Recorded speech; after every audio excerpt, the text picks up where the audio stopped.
It's a place to work, a place to talk, maybe tell a story or two. It's a place to tinker with belief and ask what's good and true. There are things to keep and things to toss or see them differently. You'll find us in the Soul's Garage. Come share a laugh or three. The Soul's Garage, the Soul's Garage. Whatever your model of faith, let's question, ponder, wonder why on any path you take. Hello and welcome to the Soul's Garage. I'm David Ezekiel. And I'm Paris Donahue, and we've opened the garage door to hang out with you and tinker with this vehicle called faith to keep it running smoothly in all of our lives. After one of our recent episodes, someone commented on Facebook, "Some of us have lost faith." Now, what we think the comment meant was something along the lines of like, it was fine for you two yahoos to wax and wane eloquently about practicing spirituality or faith in today's world, but some of us just don't swim in that ocean anymore. So we want to thank that person for bringing that topic up because we think it's very important. It's a complex question that requires a deep dive, and so that's what we want to try to do with this episode and the next couple of upcoming episodes. We're calling this whole series Losing My Religion, borrowing a song title from the rock group REM, which incidentally, their title is based on an old Southern expression rather than anything spiritual. You've made me so mad, I'm about to lose my religion. Which usually means I'm about to cuss in a minute. But we digress.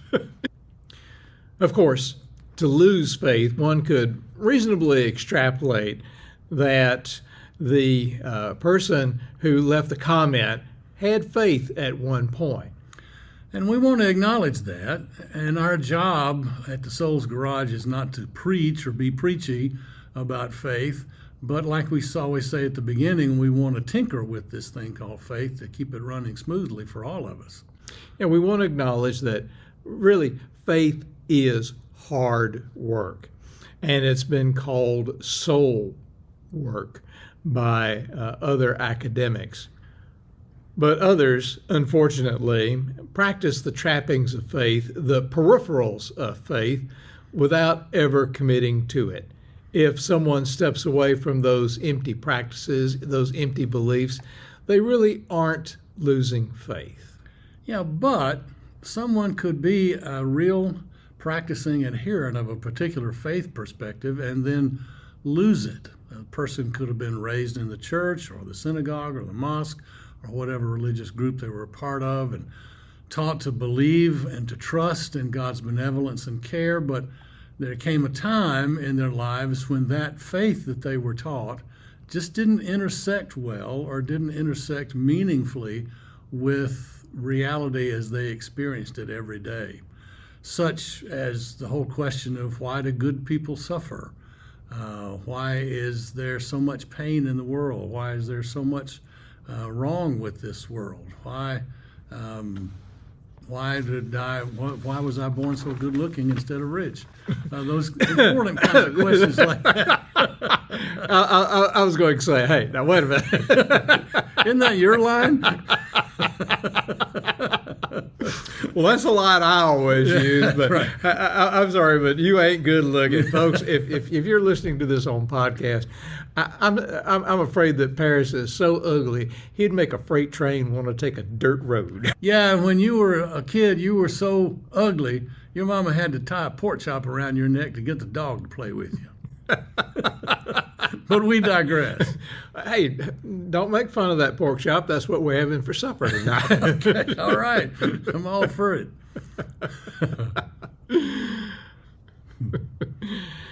I just have to say, you ain't right. And what's even worse is, I ain't right either. But it's been our experience that most people don't lose faith over the big philosophical questions, but they lose faith because of personal experience that just cannot be squared with faith as they have known it. And that happened to both of us, and we will unpack our own personal stories as this discussion progresses over the next few episodes.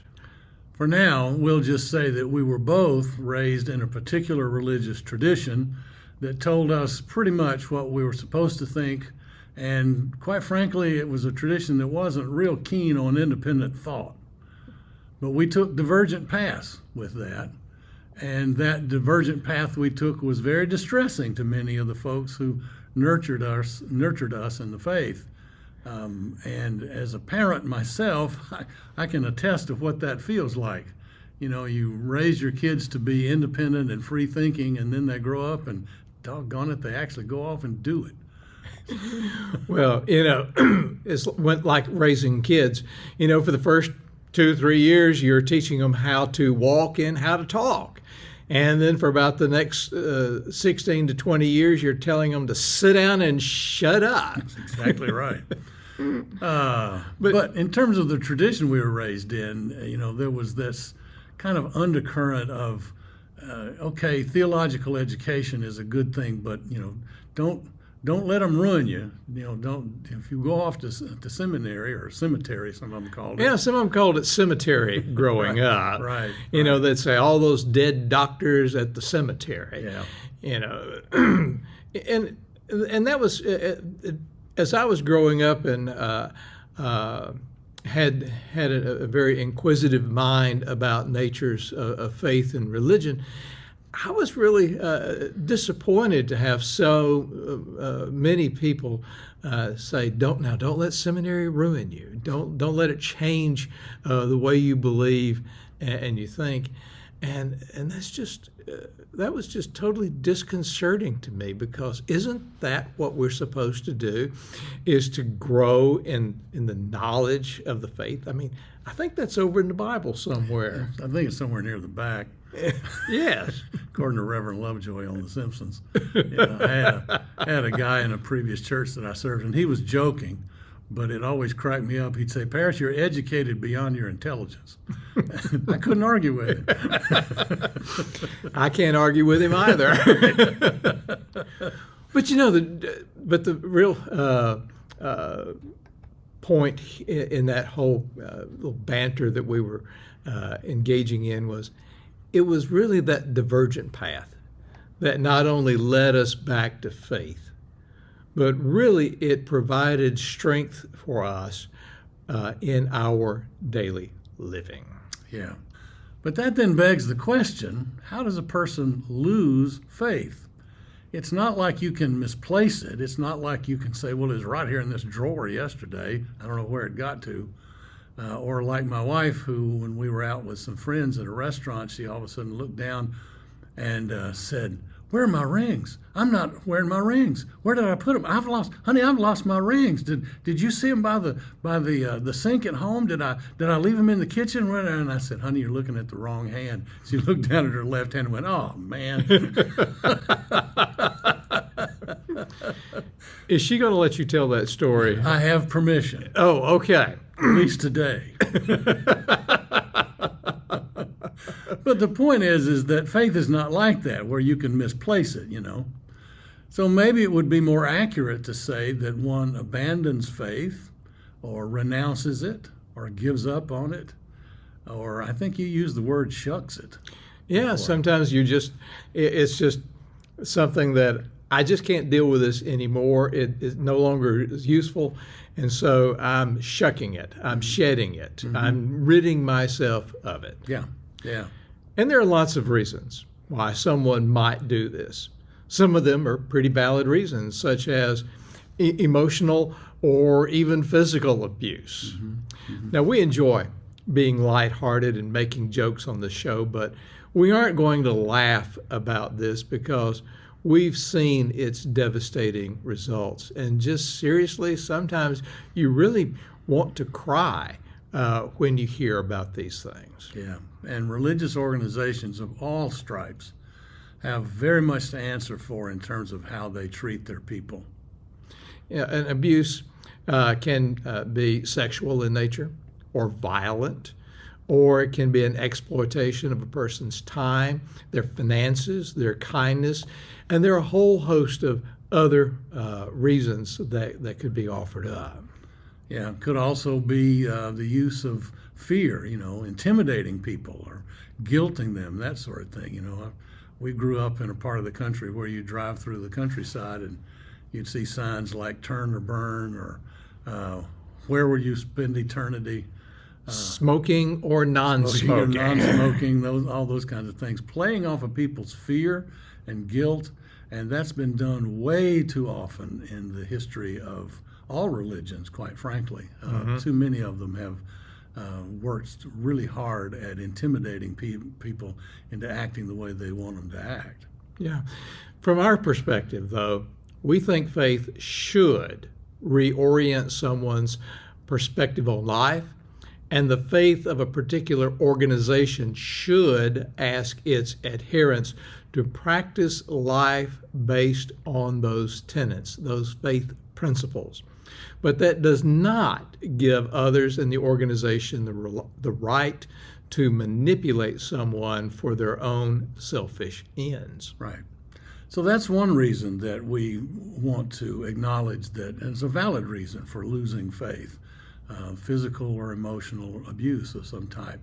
But another reason why somebody might lose faith is that they sat down and added up the evidence for or against faith and just decided that it wasn't true, that it wasn't real.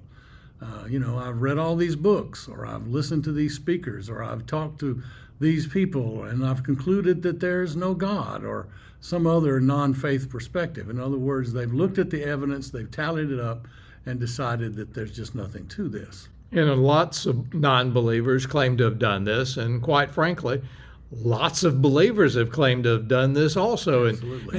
And they've each come up with totally different conclusions. Yeah, come out in entirely different places. There's a story, and you decide whether it's funny or not. Personally, I don't think it's all that funny, but it's more poignant. But anyhow, it's about Yuri Gagarin, the first person to be sent into space. And of course, he was from the Soviet Union. And the story goes that when he came back to Earth to this hero's welcome, and everybody thought it was so great, he had a private meeting with Premier Nikita Khrushchev of the Soviet Union. And Khrushchev said, I know there's just the two of us in here, so I have to ask you, when you were up there in space, did you see any evidence of God? And Gagarin thought, well, I don't know what I should say here. But I'm going to be truthful. He said, well, actually, Comrade Khrushchev, I did see evidence of God in space. And Khrushchev said, well, okay, but please don't say anything about this because our people are just not ready for that information yet. So a little time went by, and Gagarin was invited to come to Rome and have an audience with the Pope. And the two of them were meeting privately, just the two of them together, and the Pope said to Gagarin, I have to ask you this.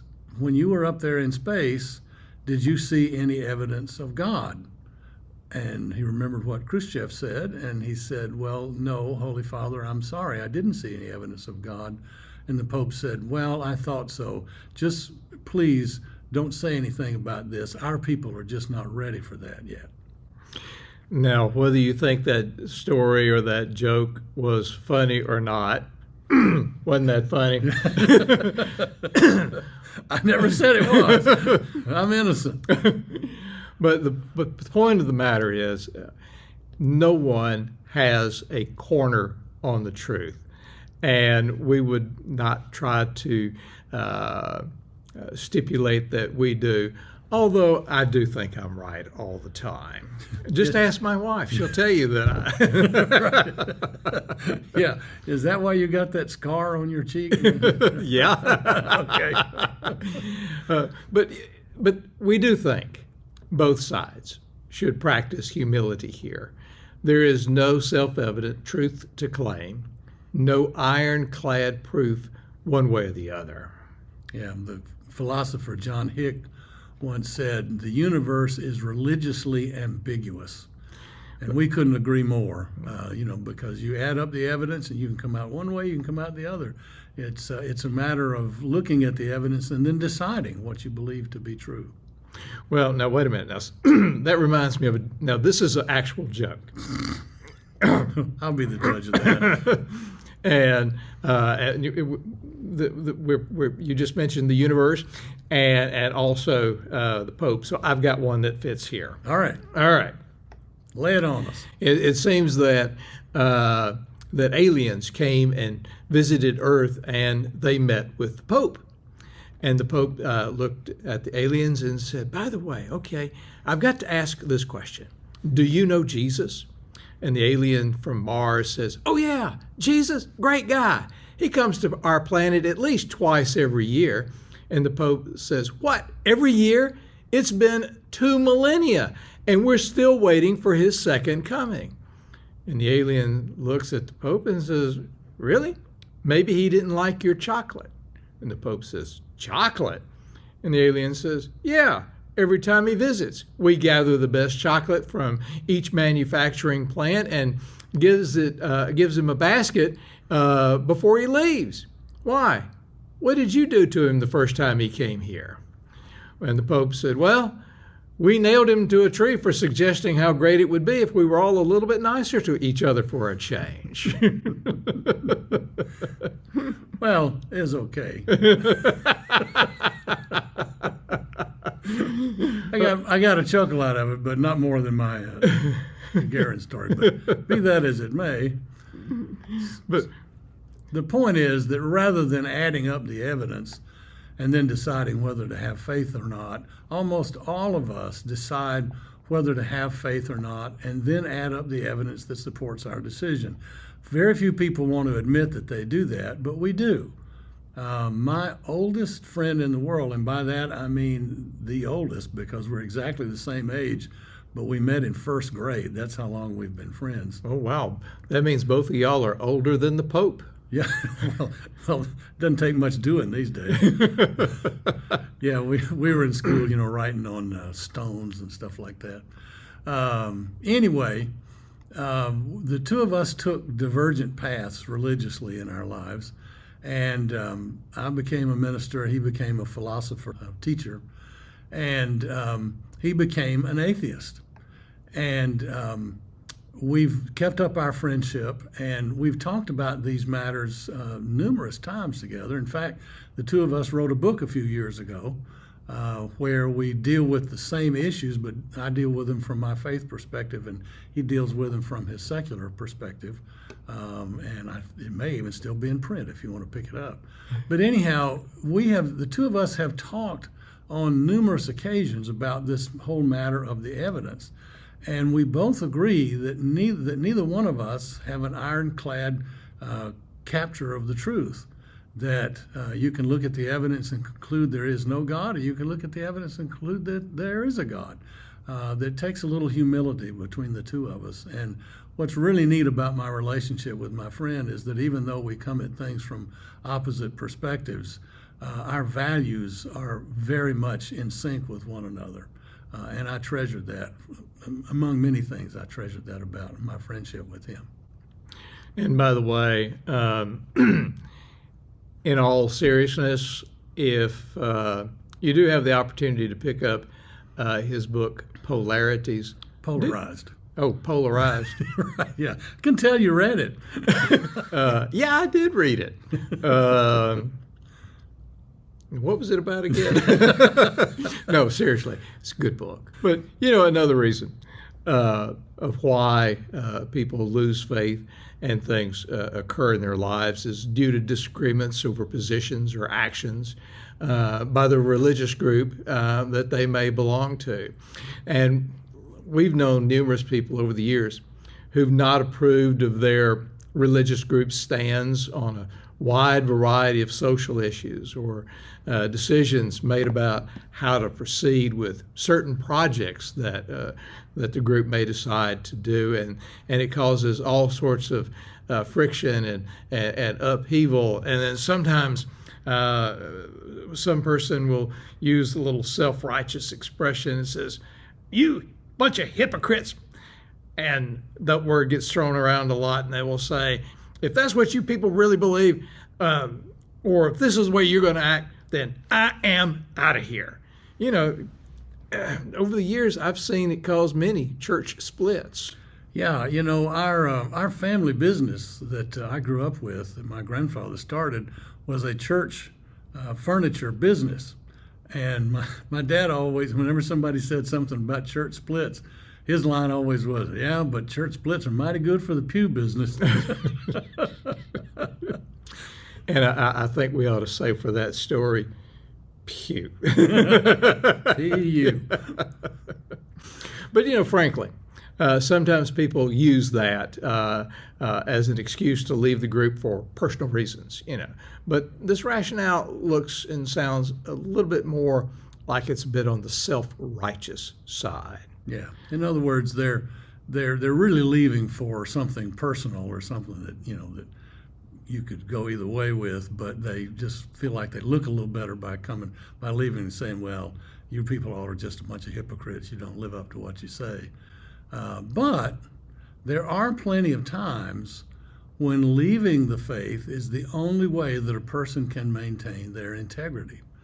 And I want to celebrate the people who do that. In fact, there's a Lutheran pastor, he's retired now, by the name of Paul Hoffman, who was in a church where the town they had a lot of homeless people, and the city council voted to allow the homeless people to set up a tent city on the grounds of a particular organization, mostly churches. But they could only stay there for a month, and then they had to move on to a different locale. And Hoffman's church, some in the church wanted them to become one of these sites, and others did not. So they had a business meeting about it, and they talked back and forth, and there were vehement arguments given one way or the other. But finally, this woman, her name was Catherine, who had recently joined the church and was very gung-ho about her discipleship. She stood up and said, I can't believe some of the things that I'm hearing from this body. Some of the things that you're saying against this homeless ministry is directly and antithetical to everything that this church has taught me about what it means to follow Jesus and what it means to live this faith that we have. And so if this church votes not to do this tent city, then I have to say that I'll have to leave the church, because it will prove to me that everything you taught me was not true. And Hoffman said that the place just went dead silent for a minute or so, because everybody realized, you know, what they were doing, and they voted to invite the homeless in and begin that ministry. So sometimes it takes real integrity to say, you know what, this is not right. This is not what we're supposed to be doing. And if that's the way this is going, then I'm out of here. And I have all the respect in the world for people who are willing to do that. Hmm. Now that is a good sign of integrity. And it really is. Yeah. It really is. That's good integrity. Mm-hmm. Now, so far in this episode, we've dealt mostly with external reasons for losing one's religion, and they are valid concerns. However, there are other reasons that could be classified as more personal in nature, such as the whole question of suffering in life and or unmet needs in someone's life, or maybe unmet needs in your life. And when we come back in the next episode, we want to take up those questions too. So we'll hope you'll join us for that discussion. Oh, okay, Mama, we hear you. Mama's calling. We hear you. All right. We need to close the garage, but as always, we want to hear from you. Yeah, Mama's got something good on the stove for dinner. It does smell nice. It does. Yeah. We're sure that you have some light to shed on this very, very crucial topic, and so we would love to hear from you. Check us out on Facebook or Instagram, or drop us an email at thesoulsgarage.com, because this is something that touches all of us in one way or the other. Okay, Mama, we're coming. We're coming. All right. Folks, it's time to close the garage door and head inside. So until next time, I'm David Ezekiel. And I'm Paris Donahue, and we'll see you again here at the Soul's Garage. The Soul's Garage was written and recorded by David Ezekiel and Paris Donahue. And our theme song was written by Adam and Brady Beard and Paris Donahue. And it was performed and recorded by Adam and Brady Beard, not me. We're all thankful for small We're all favors in thankful for life. that. Thank the Lord for that. Our podcast cover art was designed by Nancy Arndt. And our electrical engineer is Les Voltage. And we would love for you to follow us and send us your comments on Facebook or Instagram, or you can just email us at thesoulsgarage@gmail.com. And we'd really appreciate it if you would click that follow button on whatever platform you're using to listen to us, because quite frankly, both of us are rather insecure and we need the affirmation. And folks, The Soul's Garage is a production of Two Old Geezers Studio. And it probably sounds like two old geezers. Just like last time. Like last time. Bye now.